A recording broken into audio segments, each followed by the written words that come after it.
reduced growth, rising poverty, and widening financing gaps, Uganda, like much of sub-Saharan Africa, has faced severe economic challenges since the start of the pandemic. That's why, last June, the Executive Board of the IMF approved a zero-interest loan of about $1 billion with a 10-year grace period. This loan will go towards helping Uganda's people by supporting the country's short-term pandemic response and sustaining an inclusive recovery. The IMF has already given out $258 million of this amount, and based on the progress Uganda has made over the past 6 months, the IMF's board has just sent an additional $125 million. For their part, the Ugandan government is moving to safeguard social spending, which includes securing money for its vaccination program and other healthcare needs.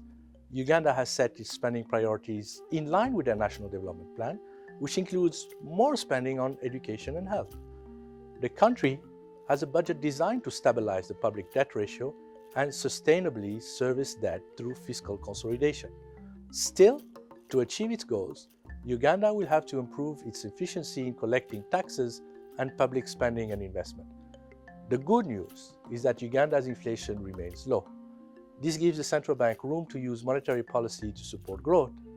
But with global uncertainties, it's important that monetary policy remains flexible, with policies remaining data dependent. However, higher growth will only come through strengthened governance, reducing the cost of doing business, and limiting tax loopholes. Uganda has made progress in its fight against corruption, but more work is needed. The government has been publishing audits of its COVID-19 spending and contracts showing who benefits from them. This has helped ensure that money goes where it's supposed to.